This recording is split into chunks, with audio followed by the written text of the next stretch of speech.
नमः शिवाय। प्रिय भक्तों, सोमवार का व्रत चंद्रदेव और भगवान भोलेनाथ की अर्चना हेतु किया जाता है।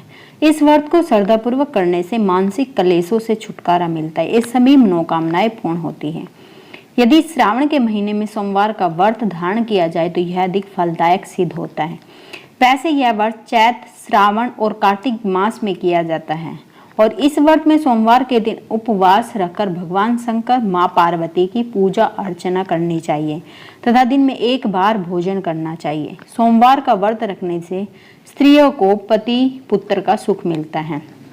आइए शुरू करते हैं सोमवार की व्रत कथा।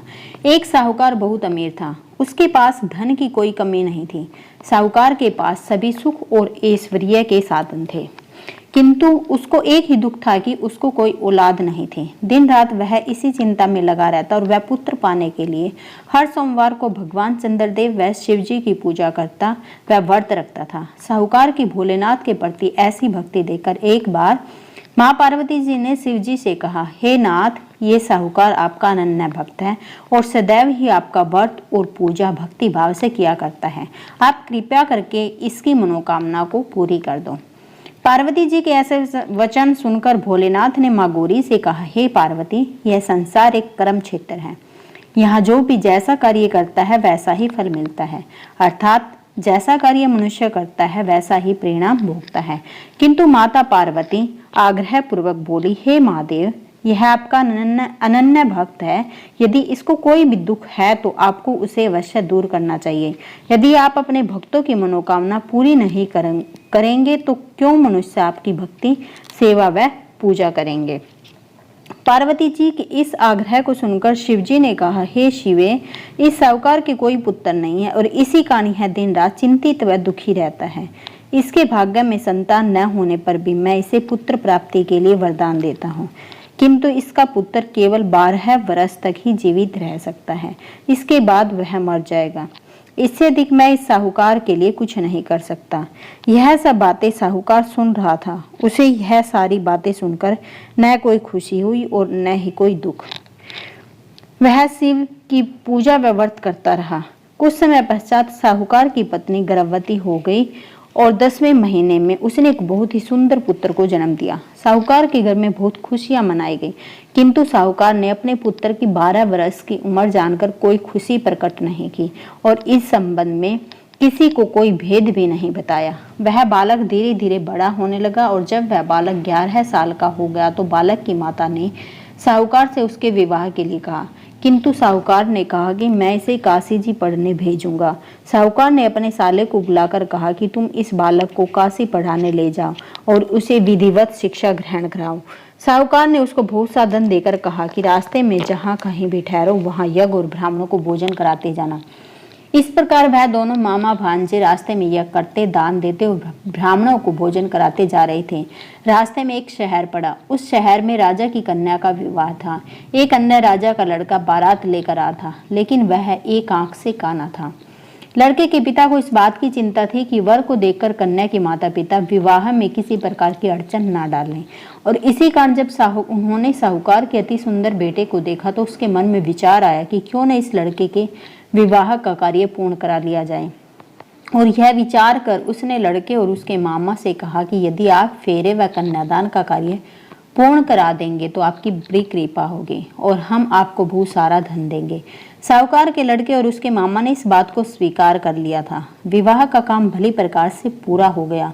जब वह लड़का जाने लगा तो उसने चुपचाप से राजकुमारी की चुनरी पर लिख दिया कि तेरा विवाह मेरे साथ हुआ है, लेकिन जिसके साथ तुम्हें भेजा जाएगा वह एक आंख से काना है। मैं काशी जी को जा रहा हूँ। राजकुमारी ने जब इस प्रकार लिखा पाया तो उसने काने राजकुमार के साथ जाने से इनकार कर दिया और कहा कि यह मेरा पति नहीं है। मेरा विवाह है, जिसके साथ हुआ वह काशी जी गया है। राजकुमारी के पिता ने यह सब सुना तो उसने अपनी कन्या को विदा करने से इनकार कर दिया। बारात वापस चली गई। उधर साहूकार का लड़का और उसका मामा काशी जी पहुंचे, जहाँ लड़के ने पढ़ना शुरू किया तथा अपना अतिरिक्त समय मामा भांजा यज्ञदान आदि में व्यतीत करने लगे। इस प्रकार कई महीने बीत गए। जब लड़का 12 साल का हुआ तो उस दिन लड़के के मामा ने यज्ञ का आयोजन कर रखा था और अचानक ही लड़के की तबीयत खराब हो गई। लड़के के मामा ने कहा कि अंदर जाकर सो जाओ। लड़का अंदर जाकर सो गया। थोड़ी देर पश्चात लड़का मर गया। जब लड़के के मामा ने देखा कि वह मर गया तो वह बहुत दुखी हुआ। उसने सोचा कि मैं पहले यज्ञ पूरा कर लूं, तब कुछ सोचूंगा। लड़के के मामा ने यज्ञ पूरा किया और फिर रोना प्रारंभ कर दिया। वह बहुत जोर जोर से रो रहा था। संयोगवश शिवजी और पार्वती उधर से जा रहे थे। पार्वती जी ने भगवान भोलेनाथ से कहा, हे नाथ, कोई दुखी व्यक्ति रो रहा है, उसके कष्टों को दूर कर दो। जब शिवजी और पार्वती जी वहां पहुंचे तो उन्होंने देखा कि वहां पर एक लड़का मरा हुआ पड़ा है।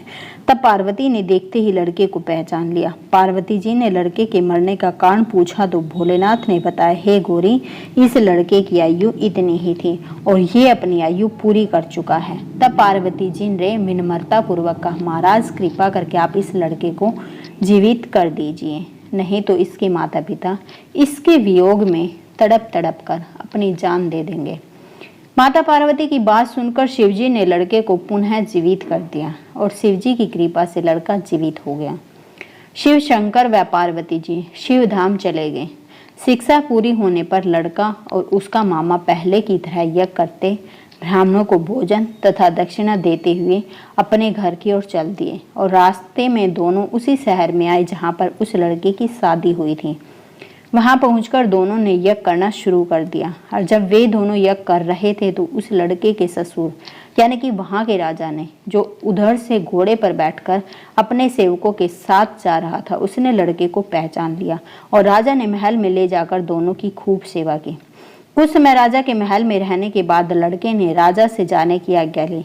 राजा ने अपनी लड़की को लड़के के साथ विदा किया और साथ में बहुत सा धन एवं दास दासियों को भी भेजा। जब वे अपने शहर में आए तो लड़के के मामा ने कहा, पहले मैं तुम्हारे माता पिता को तुम्हारे आने की खबर सुना आता हूँ, तब तक तुम पत्नी सहित यहाँ आराम करो। ऐसा कहकर लड़के का मामा साहूकार को अपने पुत्र के आने की खबर देने चला गया। घर आकर उसने देखा कि उसके बहन और बहनोई छत पर बैठे हुए हैं और उन्होंने यह प्रण कर रखा है कि यदि उनका बेटा जीवित लौट आए तो वह छत से नीचे उतर आएंगे, नहीं तो छत से कूदकर अपने प्राण त्याग देंगे। लड़के के मामा ने जब यह समाचार उन्हें सुनाया कि उनका लड़का जीवित लौट आया तो उन्हें विश्वास नहीं हुआ। तब लड़के के मामा ने शपथ खाकर कहा कि आपका पुत्र अपनी स्त्री और भूत से धन और दास दासियों सहित घर आया है। तब साहूकार और उसकी पत्नी छत से नीचे उतर आए तथा प्रसन्नता के साथ अपने बेटे और बहू का स्वागत किया। सभी प्रसन्नता के साथ रहने लगे। इस प्रकार भक्ति भाव से जो भी प्राणी सोमवार के व्रत का पालन करता तथा प्रेम पूर्वक इस कथा को सुनता या पढ़ता है तो उसके सभी कष्ट दूर होते हैं, सारी मनोकामनाएं पूर्ण होती है और इस लोक में सभी सुख सुविधाओं को भोगकर अंत में उसे शिवलोक की प्राप्ति होती है। इस प्रकार सोमवार के व्रत को 16 सोमवार तक करें, फिर उद्यापन करें और इस व्रत के प्रभाव से मानवों को सभी प्रकार के सुखों की प्राप्ति होती है। इस व्रत के बारे में कहा गया है कि घृण आदि में जप, ध्यान, हवन, उपासना, दान आदि सत्कार्य करने से जो फल मिलता है वही फल सोमवार के व्रत से मिलता है। श्रावण में केदारनाथ का ब्रह्म कमल से पूजन, दर्शन, अर्चन तथा केदार क्षेत्र में निवास का विशेष महत्व है। इससे भगवान शंकर की प्रसन्नता और शिव की प्राप्ति होती है। दोस्तों, आपको कथा कैसी लगी कमेंट बॉक्स में जरूर बताइएगा। वीडियो पसंद आए तो लाइक जरूर कीजिएगा और चैनल पर नए हैं तो चैनल को सब्सक्राइब करें ताकि आपको ऐसी भक्ति वाली कथाएं मिलती रहें।